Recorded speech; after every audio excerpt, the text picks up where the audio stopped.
I'm Laura. And we are Two Paper Girls. Today we're doing our own original tag called the book jacket tag. Our tag has 8 questions and it's all about what you might find on a book jacket. Question 1 is a book that you bought purely because of the cover.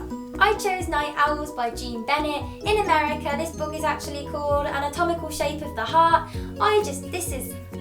Speechless. This is the prettiest thing I've ever seen. And luckily for me, the blurb is good too. But this is just gorgeous. Look how gorgeous Night Owls is. My choice for this is Look Who's Back by Timur Verms. This cover is just so clever. It really caught my eye in the bookshop and I just thought I've got to know what that's about because that just looks really interesting. Question 2, are your favourite book covers that make up a series? I haven't actually read this book, but I have the first book, Rivers of London by Ben Aronovich, I think you say his name, and these covers are gorgeous. Like, it made me pick up the first book, but it sounds really interesting. It's all like supernatural in London, and every single book cover in the whole series I see in the shop, and I just think it's the most gorgeous thing I've ever seen, and I really need to get around to reading these soon. I choose the Spook series and the Wardstone Chronicles by Joseph Delaney. I love these so much. Look how pretty they are. They're all old-timey and they've got like little silhouette pictures and like the spook that goes with what the book's about, and I just love these so much. Question 3 is a change in book cover design in a series that really annoys you. Going back to the Spooks books, look what they did to it.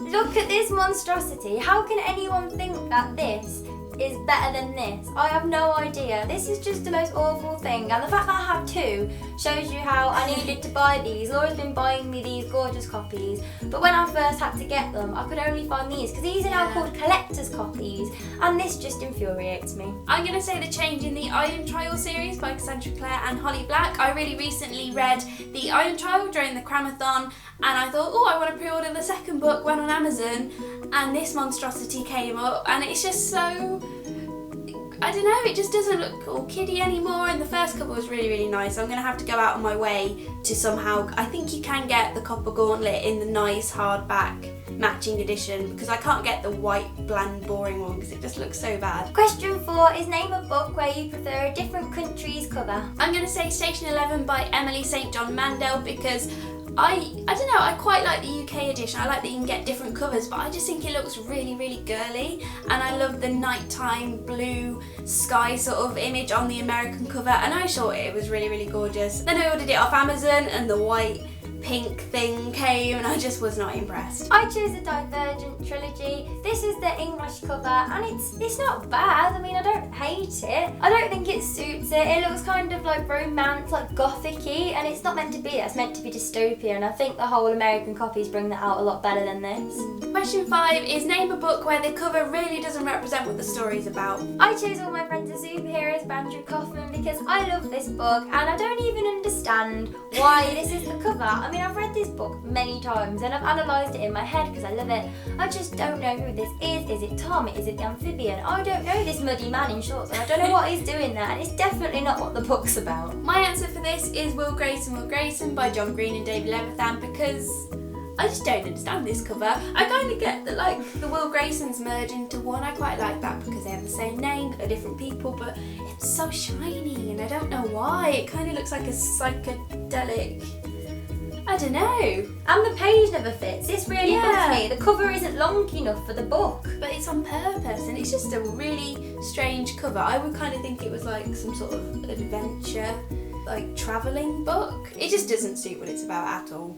Question 6 is a book that has an exciting blurb, but when you read it, you found to be quite underwhelmed. This, I'm going to say There Is No Dog by Meg Rosoff. I don't talk about this book a lot, but the blurb sounded really interesting. It's about God is a teenage boy and he has to make decisions for the whole planet, and I thought, wow, that's really creative. Read the book, it was the craziest thing I've ever read. It was so awful. There was a weird penguin and it was just really, really bad, and the blurb made it sound so good when I read it. It's probably my least favourite book I've ever read. I chose We Were Liars for this by E. Lockhart. I've read this book because of the blurb and because of all the hype, which is what the blurb does. It makes you hyped about the book, and I was really excited for the twist.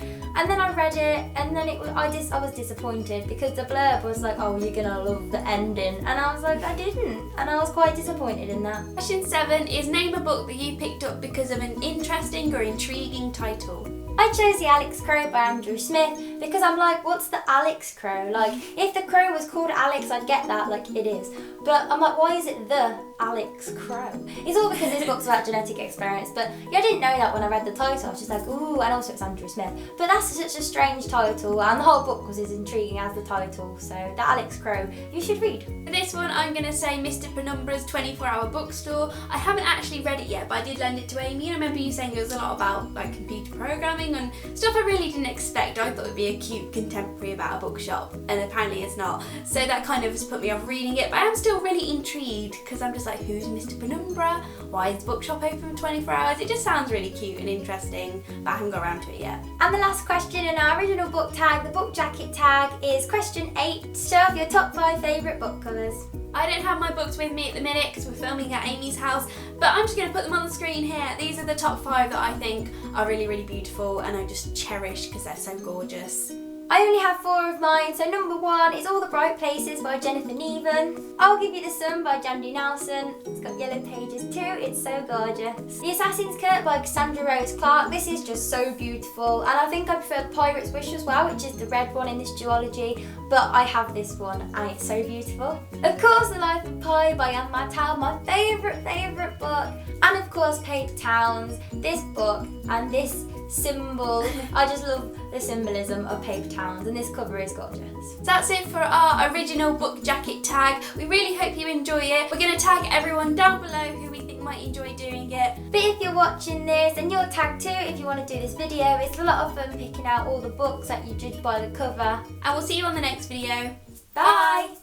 Book jacket. I want to say challenge. I keep going book jacket challenge and it's not. Really changing the iron trail. I always do that when I say that. We always go Scottish. Scottish with the iron. For this I'm going to have to say Station 11 by